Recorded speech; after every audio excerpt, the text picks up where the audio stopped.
গ্রুপে একজন একটু SMS করেন তো।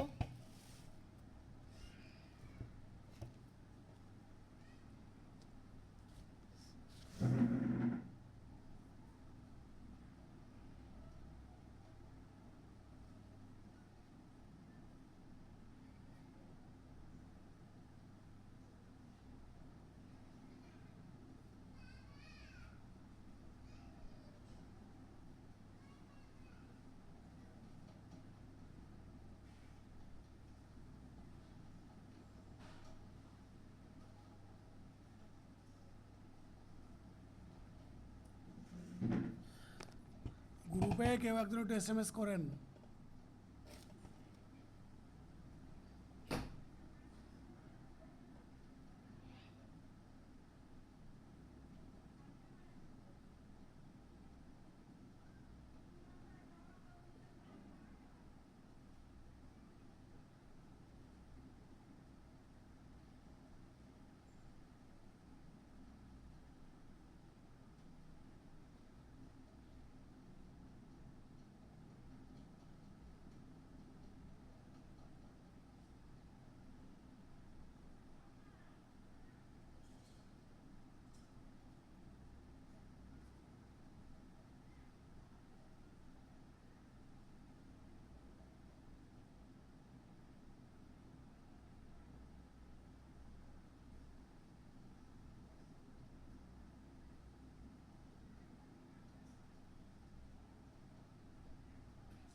উপস্থিতি কম কেন?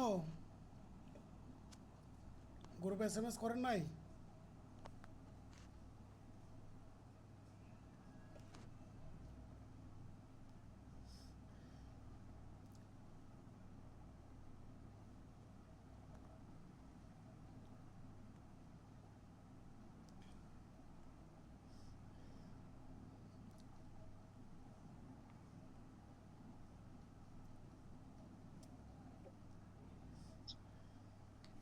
আসসালামু আলাইকুম।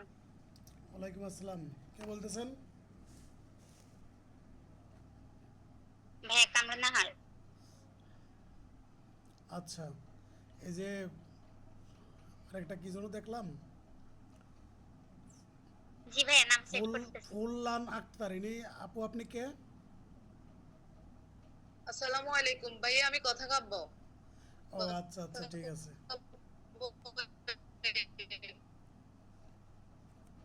আচ্ছা,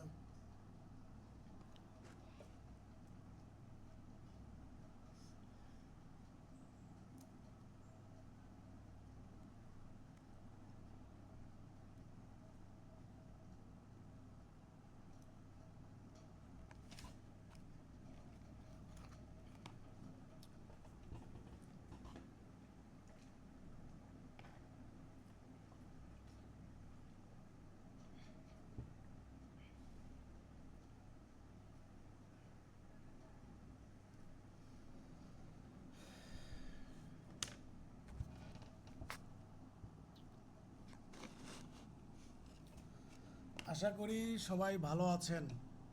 আপনারা এখানে যারা আছেন আশা করি সবাই ভালো আছেন। আমরা আজকে দেওয়ানি কার্যবিধি দিয়ে আমরা ক্লাস শুরু করব, দেওয়ানি কার্যবিধির প্রথম ক্লাস। সুতরাং আপনারা মনোযোগ সহকারে এই দেওয়ানি কার্যবিধির ক্লাসটা করবেন।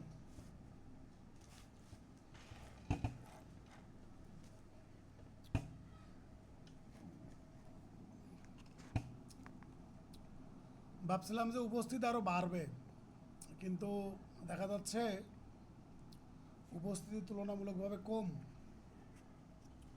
মাউরিন আসে নাই, সোহেল ভাই আসে নাই,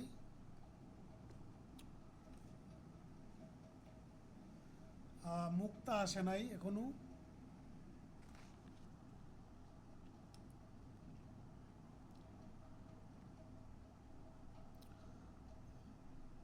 সৈকত ভাই কই?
আচ্ছা, আমি ক্লাস শুরু করে দিই। বাকি যারা আছেন আশা করি দ্রুত চলে আসবেন।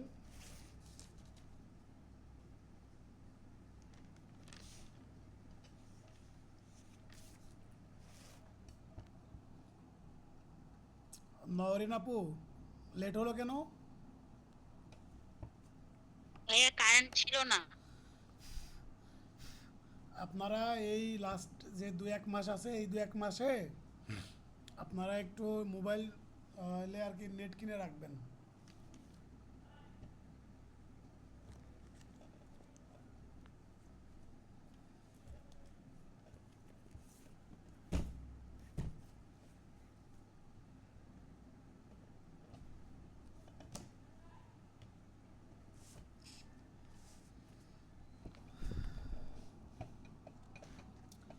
আচ্ছা, দেওয়ানি কার্যবিধি কাকে বলে এবং দেওয়ানি কার্যবিধির অধীন কোন কোন আইনগুলো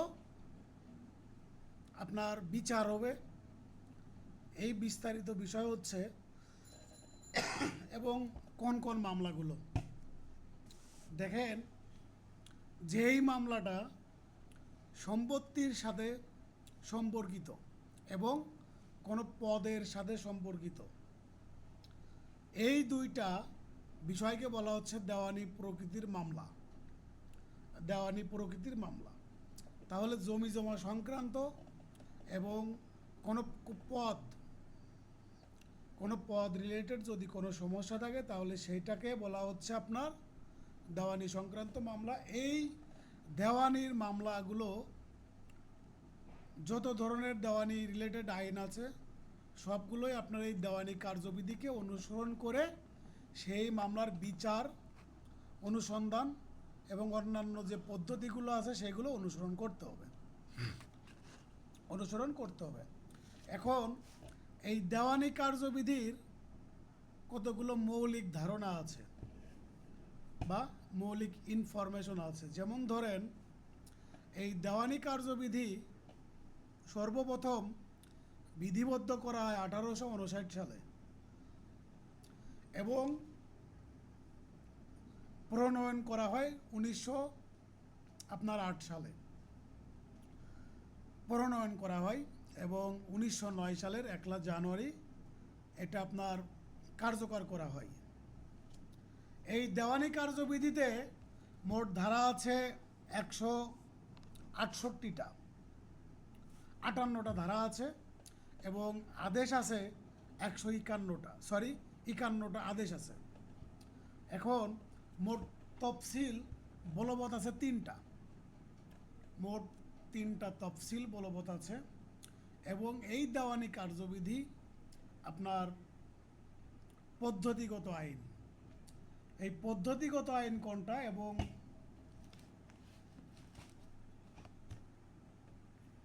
আপনার মূল আইন কোনটা এটা আমরা পড়েছিলাম। এখন কেউ একজন আমাকে একটু বলেন তো পদ্ধতিগত আইন কাকে বলে, যে কোনো একজন বলেন দেখি।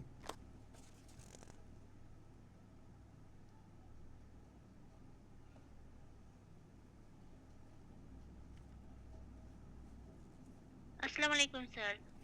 পদ্ধতিগত আইন হলো যে আইনে একটা বিচার কাজের শুরু থেকে শেষ অবধি যত কার্যক্রম আছে সেগুলো বিস্তারিতভাবে বলা থাকে। মানে কখন কি পদক্ষেপ নিতে হবে এবং কিভাবে প্রত্যেকটা কার্যক্রম চলবে, সেটা হলো পদ্ধতিগত আইন। সেটা হচ্ছে পদ্ধতিগত আইন। যেমন আপনার অনুসন্ধান, বিচার, কোন আদালত বিচার করবে, কত দিনের মধ্যে বিচার করবে, এই বিষয়গুলো বিস্তারিত যে আইনে থাকে সেই আইনটা হচ্ছে আপনার পদ্ধতিগত আইন। আর মূল আইন যেটা, মূল আইনটা হচ্ছে সাবস্টেন্টিভ ল। এটা হচ্ছে অপরাধকে সংজ্ঞায়িত করে এবং শাস্তি উল্লেখ থাকে। এখন এই যে দেওয়ানি কার্যবিধিতে ধারা আছে এবং আদেশ আছে এবং বিধি আছে। বিধি আছে। ধারার মধ্যে যদি কোনো পয়েন্ট থাকে বা নাম্বার থাকে সেটাকে বলা হচ্ছে আমরা উপধারা বলি। আর আদেশের মধ্যে কোনো আদেশের যদি কোনো ডেসক্রিপশন থাকে, যদি কোনো নতুন নীতি থাকে, সেটাকে বলা হচ্ছে কি বিধি। আদেশের মধ্যে যেটা থাকে সেটা হচ্ছে বিধি থাকে। এখন এই ধারা এবং আদেশের মধ্যে যদি কোনো কনফ্লিকশন ক্রিয়েট হয়, ধারা এবং আদেশের মধ্যে যদি কোনো কনফিউশন ক্রিয়েট হয় বা কোনটা প্রাধান্য পাবে এরকমের যদি কোনো প্রশ্ন উত্থাপিত হয়, তাহলে সেক্ষেত্রে আপনার এই আদেশের উপর ধারা প্রাধান্য পাবে। আদেশের উপর ধারা প্রাধান্য পাবে। তাহলে এই আদেশ এবং ধারার মধ্যে শক্তিশালী কোনটা? আদেশ, ধারা, বিধির মধ্যে শক্তিশালী কোনটা বলেন?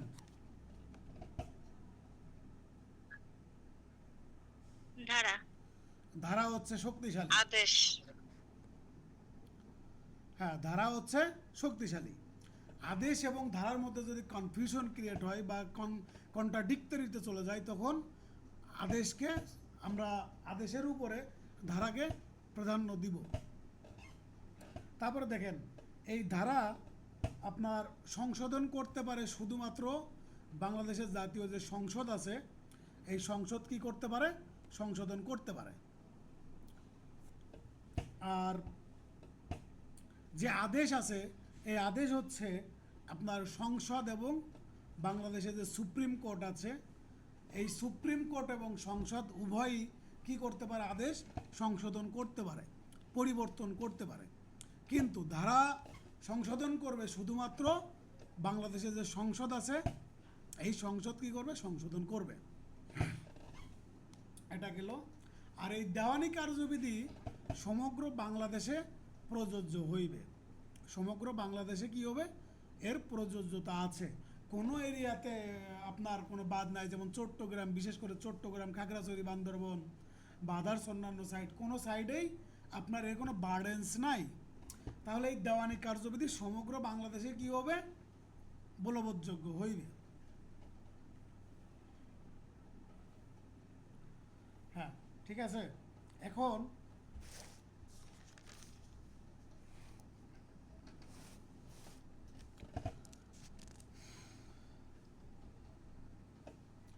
আমি চলে যাব আপনার এই দেওয়ানি কার্যবিধিতে 2 ধারাতে কতগুলো সংজ্ঞার কথা বলা হয়েছে। কতগুলো সংজ্ঞার কথা বলা হয়েছে। যেমন আদেশ কাকে বলে, তারপরে বিধি কাকে বলে, ডিগ্রি কাকে বলে, রায় কাকে বলে, এই সংক্রান্ত কতগুলো আপনার বিষয় আলোচনা করা হয়েছে দেওয়ানি কার্যবিধির ধারা 2-এ। এখন আপনারা আপনাদের সাথে বেয়ার অ্যাক্ট রাখবেন এবং খাতা কলম রাখবেন। বেয়ার অ্যাক্ট রাখবেন এবং খাতা কলম রাখবেন। দেখুন, দেওয়ানি কার্যবিধির ধারা 2-এর উপধারা 4-এ বলতেছে আপনার জেলা। জেলা কাকে বলে পড়ার দরকার নাই। উপধারা 5-এ বলতেছে আপনার বিদেশি আদালত, এটাও পড়ার দরকার নাই। তাহলে আপনারা পড়বেন হচ্ছে ধারা 2-এর উপধারা 7। এখানে বলতেছে সরকারি উকিল। সরকারি উকিল শুধুমাত্র এইটুকু পড়বেন যে সরকারি উকিল এটা কত ধারাতে বলা আছে, 2-এর উপধারা 7-এ বলা আছে। 2-এর উপধারা 7-এ বলা আছে। তারপরে গিয়ে পড়বেন এই উপধারা 2-এর উপধারা 9। এই 9-এ বলা আছে রায় বা জাজমেন্ট। রায় বা জাজমেন্ট এইখানে আপনারা ইংরেজি এবং বাংলা উভয়ই কি পড়বেন, বিস্তারিত পড়বেন। এখন ধরেন judgment means the presiding officer of the judgment means the statement given by the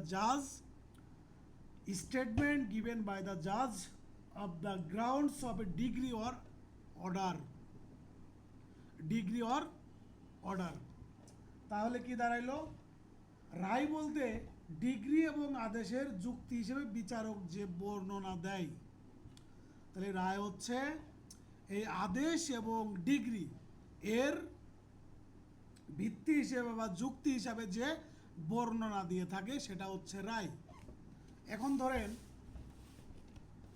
আদেশ এবং ডিগ্রি এটা হচ্ছে আপনার কোনো আদেশ কোর্ট দিয়ে থাকবে, ডিগ্রি দিয়ে থাকবে, সেটা হচ্ছে চূড়ান্ত। আর রায়টা হচ্ছে আপনার একটা মামলার তদন্ত, তারপরে সাক্ষ্য গ্রহণ থেকে শুরু করে এভিডেন্স পর্যন্ত বিস্তারিত বিষয় রায়ে হচ্ছে উল্লেখ থাকে। আর এই রায়ের সারমর্ম আপনার থাকে হচ্ছে আদেশ এবং ডিগ্রিতে। আদেশ এবং ডিগ্রিতে থাকে হচ্ছে এই রায়ের সারমর্ম বা চূড়ান্ত সিদ্ধান্ত। এই রায়ের উপর ভিত্তি করে কি করা হয়, ডিগ্রি প্রদান করা হয় বা আদেশ প্রদান করা হয়। তাহলে কিসের উপর ভিত্তি করে, রায়ের উপর ভিত্তি করে আদেশ এবং ডিগ্রি প্রদান করা হচ্ছে। It's not degree, it's decree. ঠিক আছে, সুতরাং আপনারা উচ্চারণের ক্ষেত্রে একটু সতর্ক হবেন।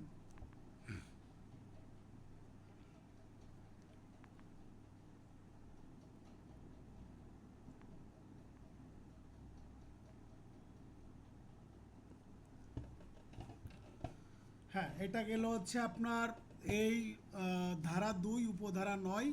এই 9টাকে আপনার একটু 3 স্টার দিয়ে রাখবেন। দেওয়ানি কার্যবিধি খুবই সহজ, খুবই সহজ, শুধুমাত্র সিস্টেম করে আপনাদের পড়তে হবে। দেওয়ানি কার্যবিধি হিউজ পরিমাণে আইন, কিন্তু আপনি সব পড়বেন না, বেছে বেছে কিছু কিছু পড়বেন এবং ওই জায়গা থেকেই প্রশ্ন আসবে। ওই জায়গা থেকেই প্রশ্ন আসবে। আমি একদম A to Z কোন কোন প্রশ্নটা আসবে আমি বলে বলে দিব, এবং কোন কোন আদেশ থেকে প্রশ্ন হবে, কোন কোন ধারা থেকে প্রশ্ন হবে আমি ইন ডিটেলস দিয়ে দিব। কারণ এই দেওয়ানি কার্যবিধির আইন যতটা বড়, কিন্তু আপনি চাইলে অনেক ছোট করে নিয়ে আপনি পড়তে পারবেন এবং এই পড়া থেকেই আপনার পরীক্ষাতে প্রশ্ন আসবে। তাহলে উপধারা 9-এ পাচ্ছেন আপনারা রায়। তারপরে উপধারা 8-এ বলতেছে বিচারক কাকে বলে, বিচারক বা জজ কাকে বলে। বিচারক বা জজ বলতে এই দেওয়ানি কার্যবিধিতে বলা হচ্ছে the presiding officer of the court. Presiding officer of the court. দেখেন, একজন প্রশ্নকর্তা প্রশ্ন করে কোনভাবে, সে সরাসরি বাংলা দিয়ে প্রশ্ন করতে পারে এবং ইংরেজি যে টাইটেল আছে বা ইংরেজি যে টার্ম আছে এই টার্ম দিয়ে প্রশ্ন করতে পারে। সো যেখানে আপনার বাংলা প্রয়োজন সেখানে আপনি বাংলা পড়বেন, আর যেখানে হচ্ছে আপনার ইংরেজিটা পড়া প্রয়োজন, সেখানে কিন্তু অবশ্যই আপনার ইংরেজিটা পড়তে হবে। যেমন আমি বললাম যে এই যে উপধারা 9 রায়ের যে ইংরেজিটা আছে, যেমন আপনার স্টেটমেন্ট গিভেন বাই দ্য জাজ of grounds of degree or order, এটা কিন্তু আপনার কি গুরুত্বপূর্ণ। যেমন ধরেন এখানে স্টেটমেন্ট গিভেন বাই দ্য জাজ, কিন্তু গ্রাউন্ডস অফ এই যে ডিগ্রি অর অর্ডার, এই ডিগ্রি এবং অর্ডার এর নিচে দাগ দিয়ে রাখবেন, এখানে ডিগ্রি অর অর্ডার দেওয়া আছে, নট ডিগ্রি অ্যান্ড অর্ডার দেওয়া আছে। ইটস আপনার এখানে অর দেওয়া আছে, অ্যান্ড দেওয়া নাই। এটা হচ্ছে একটা টেকনিক্যাল প্রশ্নের একটা আপনার বেয়ারেক থেকে পেয়ে গেলেন। সুতরাং এই যে বিষয়গুলো কিসের উপর ভিত্তি করে বা কিসের আপনার ভিত্তি হিসাবে রায় প্রদান করা হয়, এটা হচ্ছে আপনার ডিগ্রি অথবা আপনার আদেশ। এটা কিন্তু আপনার এখান থেকে একটা টেকনিক্যাল প্রশ্ন হয়ে যাবে বা হওয়ার মতো আছে। আবার এই যে বিচারক বলতে কি বোঝেন, এই উপধারা 8 বলতেছে the presiding officer of the court, the presiding officer of the civil court, the presiding officer of the civil court. এই যে দেখেন এই presiding officer the civil court এর নিচে একটা দাগ দিয়ে রাখবেন, কারণ হচ্ছে এখানে কিন্তু স্পেসিফিকভাবে সিভিল কোর্টের কথা বলা হচ্ছে, সিভিল কোর্টের কথা বলা হচ্ছে। এখন যদি শুধুমাত্র আপনার এই লাইনটা উঠাই দিল presiding officer the court, presiding officer the আপনার criminal court, presiding officer the civil court, presiding officer the আপনার জাস্টিস, বা যে কোনো একটা কোনো কিছু বা সুপ্রিম কোর্ট যে কোনো একটা কিছু দিয়ে দিল, তখন কিন্তু আপনার এইখান থেকে স্পেসিফিকভাবে আপনার কি করতে হবে, উত্তর করতে হবে যে the presiding officer the civil court. এই যে সিভিল কোর্ট দেওয়া এর নিচে কিন্তু একটা গুরুত্বপূর্ণ একটা প্রশ্ন আসার মতো আছে। সুতরাং আপনাদের পড়ার সময় প্রত্যেকটা ধারা থেকে টেকনিক্যালি আপনাদের পড়তে হবে এবং গবেষণা করে পড়তে হবে যে কোন কোন জায়গা থেকে কোন কোন ধরনের প্রশ্ন আসতে পারে। ঠিক আছে, তাহলে আমরা 8 পড়লাম যে বিচারক বা জজ, presiding officer of the civil court, দেওয়ানি আদালতের প্রিজাইডিং অফিসারকে বলা হচ্ছে বিচারক। হ্যাঁ, তারপরে আমি চলে যাব 2 উপধারা 10 দায়িক। উপধারা 10 বলতেছে দায়িক,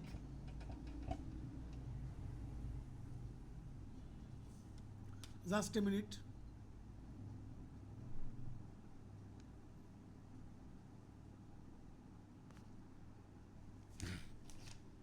হ্যাঁ, এখানে বলতেছে আপনার 10 বলতেছে দায়িক কাকে বলে, দায়িক কাকে বলে বা দায়িকের সংজ্ঞা দেওয়া হয়েছে, যে ব্যক্তিকে বোঝায় যার বিরুদ্ধে ডিগ্রি দেওয়া হয়েছে এবং জারি করার জন্য উপযুক্ত কোনো আদেশ দেওয়া হয়েছে।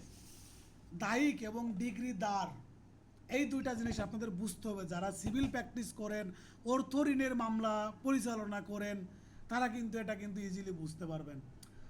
দায়িক হচ্ছে যার বিরুদ্ধে ডিগ্রি প্রদান করা হয় এবং যে হচ্ছে আপনার এই আদালতের আদেশের পরে আপনার যে হলো টাকা পরিশোধ করবে, যে হচ্ছে টাকা পরিশোধ করবে সে হচ্ছে দায়িক।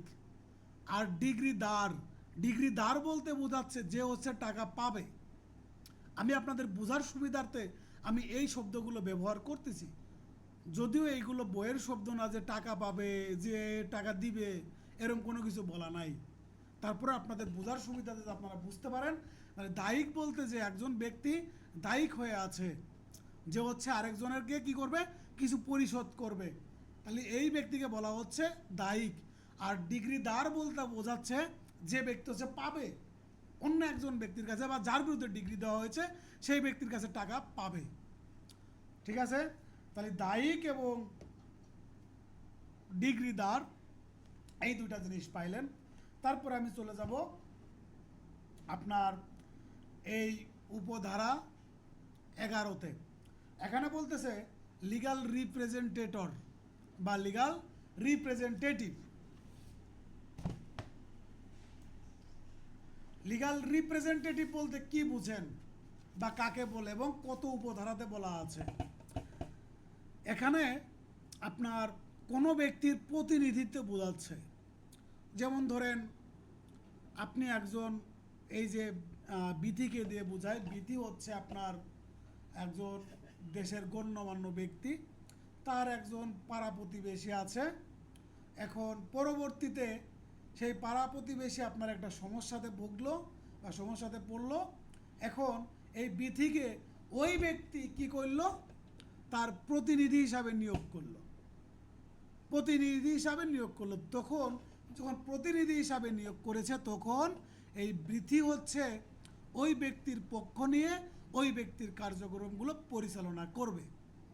এটা হচ্ছে আপনার কোর্টের মাধ্যমে করতে পারেন বা আপনি বাইরেও করতে পারেন। কোর্টের মাধ্যমে যখন পড়বেন তখন তো আপনি কি করবেন, আমোক্তারনামা ক্রিয়েট করে তখন আপনি ক্ষমতা দিয়ে দিবেন, অথবা আপনি এই পাওয়ার অফ অ্যাটর্নি দিয়ে দিবেন। ঠিক আছে, এইখান থেকে শুধুমাত্র এইটুকু পড়বেন যে আইনগত আইনানুগ প্রতিনিধি উপধারা 11-তে বলা আছে, 2-এর উপধারা 11-তে বলা আছে। তারপর আমি চলে যাব অন্তর্বর্তীকালীন মুনাফা। এইটা বলা আছে আপনার এই দেওয়ানি কার্যবিধির ধারা 2-এর উপধারা বলতে 12-তে। হ্যাঁ, কে কি বলছিলেন? আমি কামরান নাহার, বৈধ প্রতিনিধিটা যদি আরেকবার বলতেন ভালো হতো।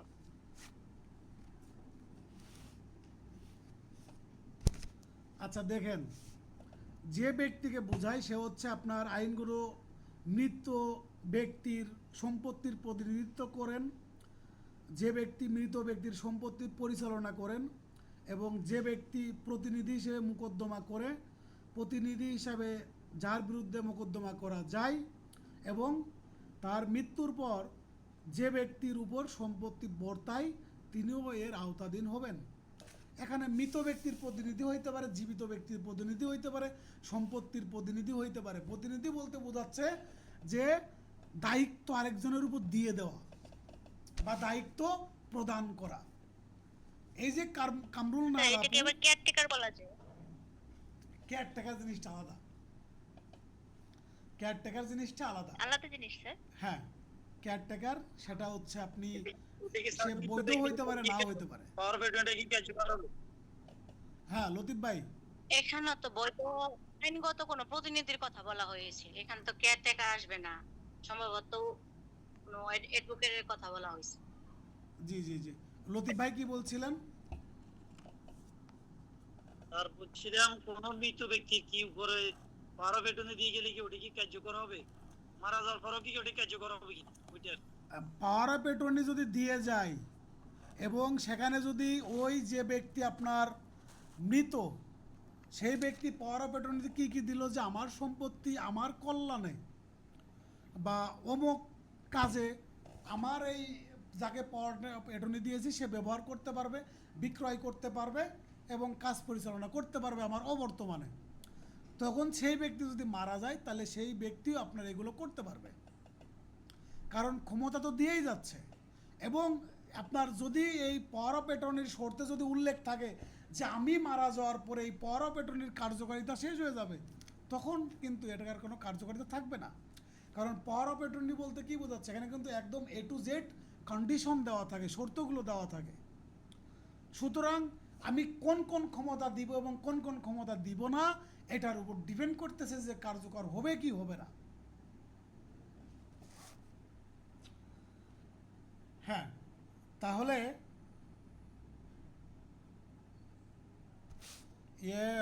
সুমন কিছু কি বললে? আমার কথা কি ক্লিয়ার শুনতে পাচ্ছেন আপনারা? জি ভাইয়া, মাঝখানে একটু জি স্যার, সমস্যা শুনতে হয়েছে, পাচ্ছি। ঠিক আছে। একটু একটু আটকে আটকে যাচ্ছে কিন্তু শোনা যাচ্ছে। ও আচ্ছা আচ্ছা, মানে নেট সমস্যা তো আমার এখানে নাই, পুরোই 4G পেয়ে আছে। আর কারো কাছে সমস্যা মনে হচ্ছে? এখন কি সমস্যা মনে হচ্ছে কিনা?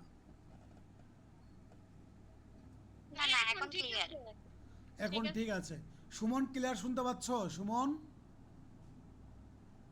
জি ভাই, এখন ঠিক আছে ভাই, ফাঁকা দুইবার করে ফোন কাটে গেছে ভাই এমনিতেই। ও আচ্ছা আচ্ছা আচ্ছা, ঠিক আছে। তাহলে আমি পরে আইনগত প্রতিনিধি যেটা আমি আরেকটু সংক্ষেপে বলি। আইনগত প্রতিনিধি হচ্ছে যে একজন ব্যক্তির আইনগতভাবে তার সম্পত্তি, সম্পদ এবং অন্যান্য বিষয় প্রতিনিধিত্ব করার জন্য নিয়োগপ্রাপ্ত কোনো ব্যক্তি, সে তার পরিবারের সদস্য হইতে পারে বা পরিবারের সদস্য নাও হইতে পারে, এবং কিন্তু তাকে হচ্ছে আপনার আইনগতভাবে নিয়োগ দেওয়া হইবে, এবং সেটা কাগজে কলমে, আমি মুখে বললাম, মুখে বললেই কিন্তু সে সেগুলো করতে পারবে না। এখন সেটা যদি আপনার আউট অফ কোর্টে হয় বা কোর্ট পর্যন্ত না আসে, তাহলে সে আপনার মুখেও বলতে পারবে বা করতে পারবে। এখন আমাদের এই ধারা 2-এর উপধারা 12-তে বলা হচ্ছে আপনার অন্তর্বর্তীকালীন মুনাফা। অন্তর্বর্তীকালীন মুনাফা, এখানে ইংরেজিটা হচ্ছে মেন্স নিয়ে প্রফিট। মেন্স নিয়ে প্রফিট। এখানে দেখেন যে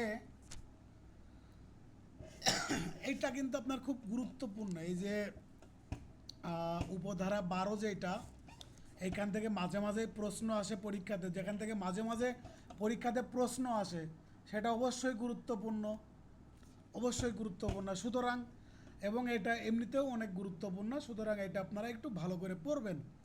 তারপরে আমরা এই ধারা 2 থেকে কোন কোন ধারা থেকে আপনার সরাসরি প্রশ্ন আসতে পারে আমি এইটুকু একদম সারমর্ম করে দিব। দেখেন, দখলকৃত সম্পত্তি থেকে কার্যত যে মুনাফা লাভ করেছে এবং সাধারণত বুদ্ধিমত্তায় যে মুনাফা লাভ করতে পারত, সুচ্ছ উক্ত মুনাফাকে বোঝায়। মানে এখানে আমি আরেকটু ডিটেলসে বলি আপনাদের, বিষয়টা একটু খুব মনোযোগ সহকারে শুনবেন। Just a minute.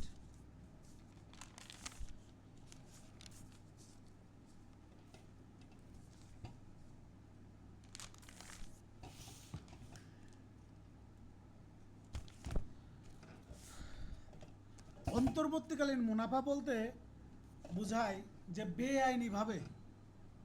বেআইনিভাবে কোনো ব্যক্তি যদি কোনো ব্যক্তির সম্পত্তি দখল করে রাখে, বেআইনিভাবে দখলকারী ব্যক্তি যদি কোনো সম্পত্তি দখল করে রাখে এবং ওই বেআইনিভাবে দখলকৃত সম্পত্তি হইতে আপনার যে কার্যত মুনাফা লাভ করেছে এবং সাধারণ বুদ্ধিমত্তায় যে মুনাফা লাভ করতে পারত এবং সুদ সমেত উক্ত মুনাফাকে বোঝায়। কিন্তু বেআইনি দখলদার ব্যক্তি সম্পত্তির কোনোরূপ উন্নতি সাধন করে থাকলে, সে উন্নতির ফলে কোনো মুনাফা হয়ে থাকলে তা এর আওতাভুক্ত হবে না। দেখেন, ধরেন এই যে আপনার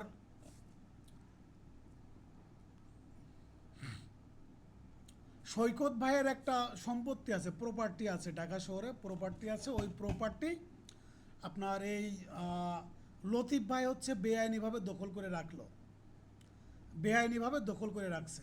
এই বেআইনিভাবে দখল করার পরে এখন তার টোটাল সম্পত্তি হচ্ছে আপনার 12%, 5% উপরে একটা বিল্ডিং আছে। এই বিল্ডিং থেকে লতিফ ভাই যেহেতু দখল করে নেছে, তখন এই বিল্ডিং থেকে মাসে সে আপনার 1.5 লাখ টাকা মতো বাসা ভাড়া পায়। এটা হচ্ছে আপনার অ্যাজ ইউজুয়াল, আগেও পাইতো এখনও পাইতো। এখন এই 5 শতক জমির পরে তারপরে এই টোটাল তো 12 শতক জমি, আরও 7 শতক জমি থেকে গেল। এই 7 শতক জমিতে পরবর্তীতে লতিফ ভাই কী করলো, আরেকটা বিল্ডিং বানাইলো বড় করে।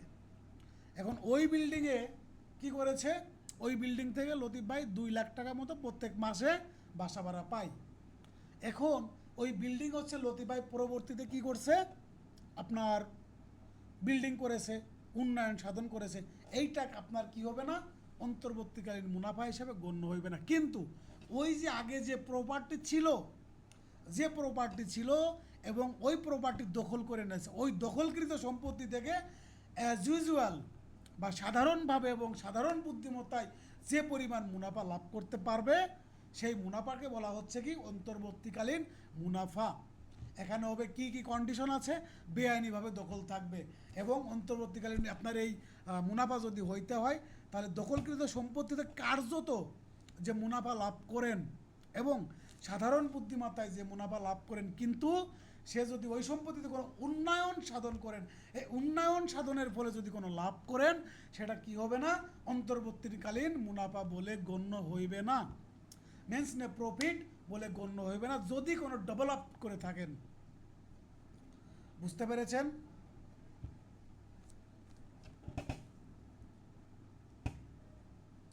কে বুঝেন নাই বলেন?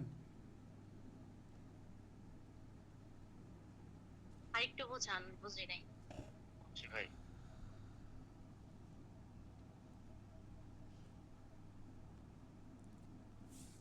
আচ্ছা, ধরেন যে এই শিলাদের একটা জমি আছে, 40% জমি আছে।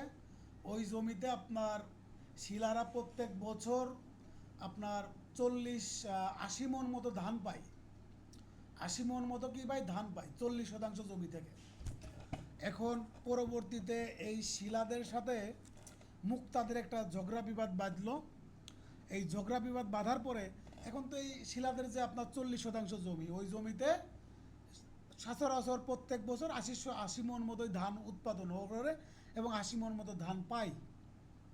এখন মুক্তারা পরবর্তীতে ওদের সাথে মারামারি বাঁধলো। শিলারা করে আমলিগ, মুক্তারা করে বিএনপি।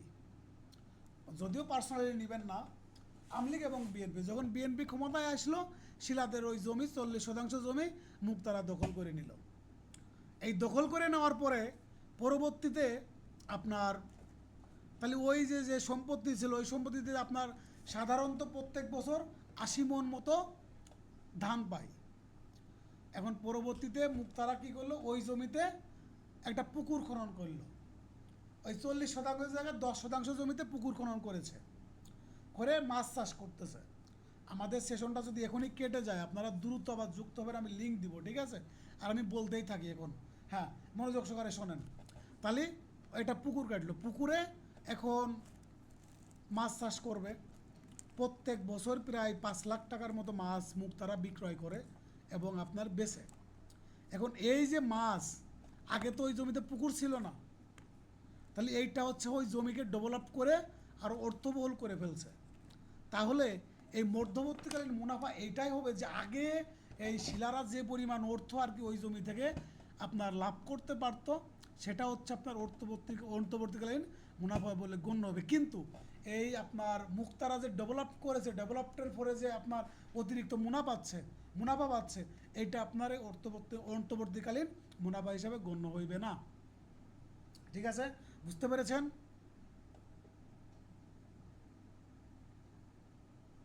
জি, বুঝতে পারছি। আর কারো কোনো প্রবলেম আছে? আচ্ছা, আমাদের সেশনটা এখনই শেষ হয়ে যাবে, আমি এখনই আবার লিঙ্ক দিব। আপনারা যতজন আছেন ততজন আবার এক্ষুনি যুক্ত হবেন, ঠিক আছে? আমি যেন একজনকেও যেন অ্যাবসেন্স না দেখি, ঠিক আছে?